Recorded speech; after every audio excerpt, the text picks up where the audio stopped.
One of the greatest joys in life is taking some eggs and finding out they actually survived in that rucksack.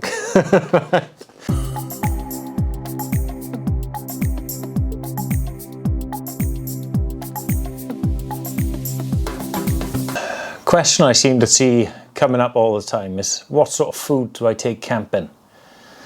Now, for first-time camper, this can be a daunting prospect. I think most people probably start out with a pot noodle, but then when you start looking out there, you realise how many options you've got. Another simple one is super noodles. Another good one to start with if you're not very confident. Just boil a bit of water, chuck them in the noodles, you're done. If you want to experiment with something a bit more tricky, how about wrapping some potatoes in foil, chucking them in the campfire? That's something my mate always does when he comes camping with us. Matthew's got some jacket potatoes. Don't know until you look in there though. Nah. Looking good. Split it up and get some butter in that bad boy, mate.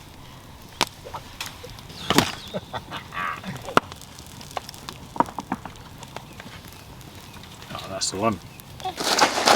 Probably after the pot noodle, you'll evolve to the pasta and sauce. Quite easy to make. Something like this, it does say put in milk and butter in. You don't really need to, you just put water. That is a good option. Nice meal in there. If you wanted to sort of bring your own sort of style to it, you could take your own thing of pasta and get a bit of pasta sauce yourself. I wouldn't take it in this jar. I put that in a little plastic container. Just make your own sort of meal like that. Other ready meals you can get are the sort of the wayfarer options, and these are meals in a bag, ready made for you. You can warm them up or you can eat them cold, and it just requires the minimum amount of effort. With me, I do like spend a bit of time cooking because you're out there, there's not much else to do. You may as well faff about with your cooking for a bit. How about this for an option? A nice juicy steak. Sounds a bit daunting if all you've done is a pot noodle before, but it's not very hard. Take a little frying pan, a little bit of oil. You can add a few things to it. You could put some mushrooms with it, onions, a few peppers. Let's have a look what I've done recently. So we got spaghetti and meatballs here. The only issue I had for that, what I did, I took 2 stoves with me, so then I could get it all warm at the same time. The problem is with your lightweight backpacking stove, you can only cook one thing at a time, so trying to get it all warm for the same time is a bit of a challenge. Fancy there's a touch of rain coming on. We've done cheese steaks in the past. Looks more difficult than it is.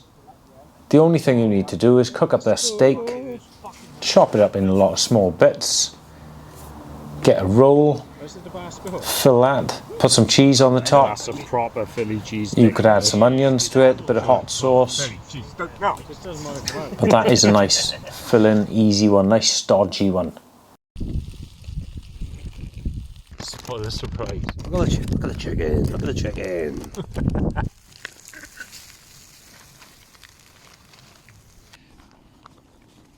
Oh, that's the way. Here's another dry option you can find in the supermarkets, a bit of couscous. Add to that some fresh vegetables. There's other ready-made dry meals on the market. You may have seen them, something, Summit to Eat. Fire pot is another one. There's a few like that. Expedition Foods. Now these give you all the sort of vitamins and minerals you need in a dried package, so might be a bit better for you than something like that. But they are 4 times the price of this, you know. You could pick this up for £1. One of those ready meals might be £4 or £5, so there's a big price difference. Personally, I like to go for fresh meat. Bit of fresh meat, few vegetables. The only problem you've got then is like transporting it, so you want to keep that meat in the fridge until you're just about to leave, and it's only good for a one-night trip really. You don't want to be taking that on multi-day adventures. If you're going a long distance, I'd recommend just trying to take that dried food, or if you do take fresh food, eat that first just to get that weight down.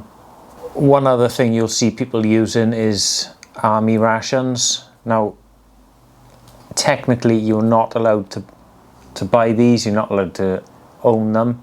You will see them on eBay from time to time, but in those army rations it's just the same sort of thing as a wayfarer meal. So you've got ready meals in there, you've got your main meal, you've got your breakfast, you've got your dessert. Things I'd stay away from, like I said, taking the sauce, but I wouldn't take a glass jar. Try to stay away from tins, just because you're adding so much extra weight. And I'd stay away from potatoes as well, because they take so long to boil in the pan, especially if you've got a gas stove. You don't want to be using all your gas boiling potatoes. I'd go with smash instead, instant mash. One good thing to take if you're doing potatoes, get some Maris Piper or something like that, Maris Piper potatoes, chop them up really thin, put them in a frying pan, bit of olive oil, and you can do yourself some chips. They're easy enough, as long as you cut them thin. Alright, so those are your sort of main meals. You want to be taking some snacks as well. Flapjacks are good, chocolate, although chocolate does melt. Couple of sweets, high energy stuff. If you're walking a long way, you don't want to be carrying pointless foods with you. Breakfast. Bacon, sausages, right? One of the greatest joys in life is taking some eggs and finding out they actually survived in that rucksack. Wrap them in bubble wrap, put them in a plastic Tupperware box, do whatever you can do, because it is hard to get that egg to survive. That's just for advanced cookers, right? Don't bother.